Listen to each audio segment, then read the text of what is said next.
नमस्कार। इस वीडियो में आप सभी का बहुत बहुत स्वागत है। बंगाल की खाड़ी में आखिरकार चक्रवाती तूफान बन ही गया है। आज दोपहर तक इसको ज़्यादा इंटेंसिफाई होने की संभावना है और इसका नाम पेंगल रखा गया है। जैसा मेरा अनुमान था वैसा ही होता हुआ नजर आ रहा है और चक्रवाती तूफान का मैं प्रेडिक्शन पिछले 10 दिनों से कर रहा हूं लगातार और आपको बता रहा हूं कि बंगाल की खाड़ी में उभरने वाला चक्रवाती तूफान दक्षिणी भारत को प्रभावित करेगा और साथ साथ में पूर्वी भारत के तटीय इलाके हैं यहाँ पर भी प्रभाव डालेगा। तो आज वो घड़ी आ चुकी, वो दिन आ चुका है कि ये साइक्लोनिक स्ट्रोम में बदल गया। नाम भी पेंगल रखा गया है इसका और उत्तर भारत की तरफ अभी कोई पश्चिमी विक्षोभ नहीं है, तो मौसम यहाँ पर मैदानों में शुष्क बना हुआ है, ठंडा बना हुआ है और तापमान नीचे है। लेकिन कई दिनों तक तापमान ऐसा ही रहेगा और उसके बाद में मौसम में बदलाव उत्तर भारत के क्षेत्रों में देखने को मिलने वाला है। देखिएगा तो बंगाल की खाड़ी में उभरा हुआ सिस्टम हिंद महासागर से उभर कर ये सिस्टम लो प्रेशर बना हिंद महासागर के ऊपर और बंगाल की खाड़ी के दक्षिणी पश्चिमी इलाकों के ऊपर आकर ये सिस्टम अब चक्रवाती तूफान के रूप में बन गया है, CSK बन गया है और इसका प्रभाव भी दक्षिणी भारत में केरल तमिलनाडु के ऊपर दिखाई दे रहा है।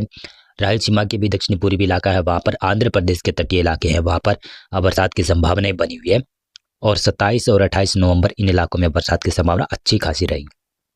ऐसा भी हो सकता है ये चक्रवाती तूफान यहाँ पर लैंडफॉल न करे, रिकवर करता हुआ सिस्टम लगभग बंगाल की खाड़ी में ही समाप्त हो सकता है। लेकिन देखिएगा आपको मैं बताऊं तो ये सिस्टम थोड़ा सा आगे बढ़ेगा। ये है 28 नवंबर का प्रेडिक्शन। इसमें आप देखिएगा तो अभी उत्तर भारत की तरफ कोई पश्चिमी विक्षोभ नहीं है, मौसम शुष्क रहेगा 28 नवंबर को और आप देखिएगा तो यहाँ पर मैदानों में भी मौसम लगभग शुष्क रहने की संभावना ही नजर आ रही है। मध्य भारत में मौसम शुष्क रहेगा, पूर्वी भारत में भी लगभग मौसम शुष्क रहेगा। लेकिन ये साइक्लोनिक स्ट्रोम देखिएगा 28 नवंबर को थोड़ा सा इसके बरसात का स्पेल का कहूँ तो ये पूर्वी उत्तर पूर्वी दिशा की तरफ बढ़ने लगेगा। केरल तमिलनाडु आंध्र प्रदेश और साथ साथ में उड़ीसा के तटीय भाग है, वहां तक भी बरसात देखी जाएगी। आज पुदुचेरी चेन्नई मदुरई के आसपास बहुत भीषण बरसात हो सकती है, नेल्लोर के आसपास भी बहुत भारी भीषण वर्षा हो सकती है। लेकिन कल जैसे ही 28 नवंबर होगा तब भी बरसात यहाँ पर इन इलाकों में जारी रहेगी। दक्षिणी कर्नाटक हो गया, केरल हो गया, इन इलाकों में बरसात की संभावनाएं अच्छी खासी बन रही है और ये साइक्लोनिक स्ट्रोम काफ़ी मजबूत भी होगा। हो सकता है कि सीवियर कैटेगरी का साइक्लोन बन जाए, ऐसा भी अनुमान लगा सकते हैं। पूर्वोत्तर राज्य हैं, पूर्वी भारत का इलाका है, वहाँ पर भी मौसम लगभग शुष्क रहेगा।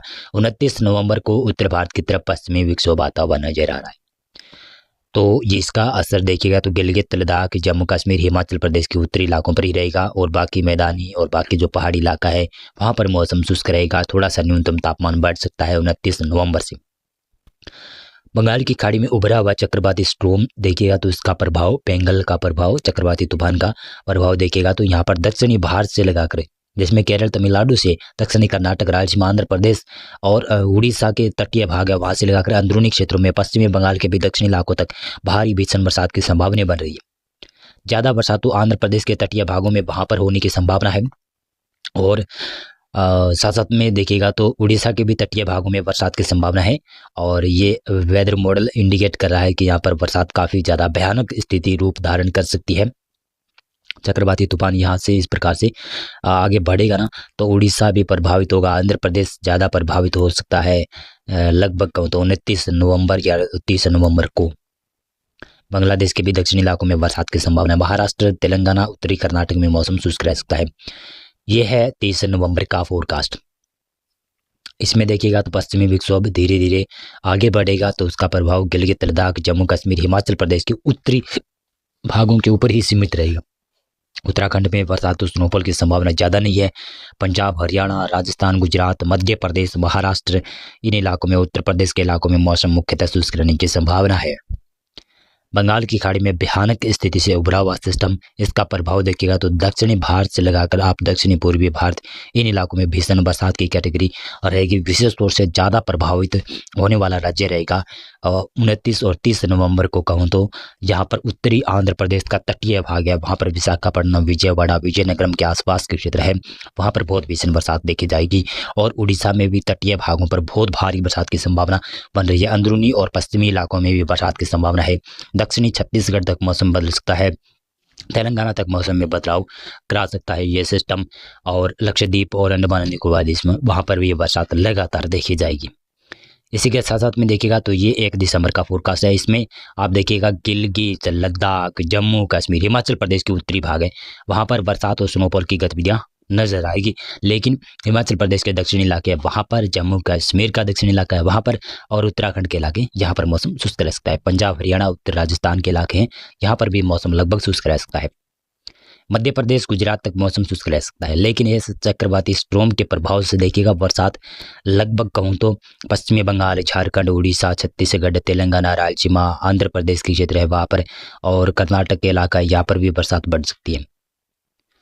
यानी बरसात लगातार दक्षिणी पूर्वी भारत के ऊपर जारी रहेगी, ऐसा अनुमान है 1 दिसंबर को भी और 2 दिसंबर को भी, ऐसा लग रहा है। मौसम की बात करते चलें तो ये 2 दिसंबर का फोरकास्ट है। इसमें उत्तर भारत की तरफ कोई भी पश्चिमी विक्षोभ नहीं रहेगा, केवल गिलगित के ऊपर ही हल्की बरसात और स्नोफॉल रहेगी। मैदानों में फिर से तापमान में गिरावट होनी शुरू हो जाएगी, उत्तर पश्चिमी शुष्क हवाएं चलना शुरू हो जाएगी, तापमान लगातार गिर जाएगा। दक्षिणी भारत में बरसात की गतिविधियां रहेगी, जिसमें केरल, तमिलनाडु, राजस्थान, आंध्र प्रदेश, तेलंगाना और कर्नाटक के दक्षिणी इलाके हैं वहाँ पर अच्छी खासी, उत्तरी इलाकों में हल्की बरसात की गतिविधियां रहेगी। बाकी भागों पर भारत में मौसम शुष्क ही रहने वाला है। तापमान लगातार दिसंबर माह में गिरता जाएगा उत्तर भारत का। ये 3 दिसंबर का फोरकास्ट है। इसमें पश्चिमी विक्षोभ तो होगा, लेकिन ज़्यादा सक्रिय पश्चिमी विक्षोभ नहीं रहेगा। केवल गिलगित और लद्दाख के ऊपर और जम्मू कश्मीर के उत्तरी भाग है वहाँ पर ही बरसात और स्नोफॉल देखी जा सकती है। बाकी मैदानी इलाके हैं वहाँ पर, हिमाचल प्रदेश और उत्तराखंड का इलाका है, सिक्किम, अरुणाचल प्रदेश, ये जो पहाड़ी इलाका है यहाँ पर मौसम शुष्क रहने की संभावना नज़र आ रही है। कोई बरसात और कोई स्नोफॉल होने की संभावना नहीं है। और कल जो फोरकास्ट मैंने किया था उसमें दिखाया था कि 4 और 5 नवंबर के आसपास सक्रिय अच्छा खासा पश्चिमी विक्षोभ आ सकता है, लेकिन वो वेदर मॉडल चेंज भी हो गया है। मैंने बताया था कि ऐसा वेदर मॉडल चेंज हो सकता है। दक्षिणी भारत में बरसात की संभावना अच्छी खासी बनी रहेगी और कई इलाकों में भारी से भीषण बरसात की गतिविधियां जारी रहेगी। 4 दिसंबर की फोरकास्ट की बात करें तो उत्तर भारत की तरफ हल्का पश्चिमी विक्षोभ होगा। इसके प्रभाव से केवल गिलगित के ऊपर और लद्दाख के पश्चिमी इलाकों में, जम्मू कश्मीर के उत्तरी इलाकों में हल्की बरसात की गतिविधियां, स्नोफॉल की हल्की गतिविधियां देखी जाएगी। बाकी तो भारत के इन इलाकों में मौसम लगभग शुष्क रहेगा। और देखेगा तो दक्षिणी भारत में बरसात जारी रहेगी। यहाँ पर ये फोरकास्ट लगातार बता रहे हैं और मॉडल भी लगातार प्रेडिक्शन कर रहे हैं कि दक्षिणी भारत में लगातार बरसात की गतिविधियां जारी रहेगी। इस बार दक्षिणी भारत में उत्तर पूर्वी मानसून का अच्छा खासा प्रभाव देखने को मिल रहा है। ये देखिएगा तो ये है 5 दिसंबर का फोरकास्ट। उत्तर भारत का सभी इलाका मौसम शुष्क रहता हुआ दिखाई दे रहा है, लेकिन ये वेदर मॉडल भी चेंज हो सकता है, मैं पहले बता देता हूं। और इसी प्रकार से देखिएगा तो ये 6 दिसंबर का फोरकास्ट है। इसमें दक्षिणी भारत में बरसात दिखाई जा रही है, तो ये बहुत ज़्यादा चेंज होने की संभावना बनी हुई है। और जो ये 4, 5, 6 दिसंबर का जो मैंने फोरकास्ट दिखाया है, ये चेंज होने की संभावना काफ़ी प्रबल नज़र आती हुई दिखाई दे रही है।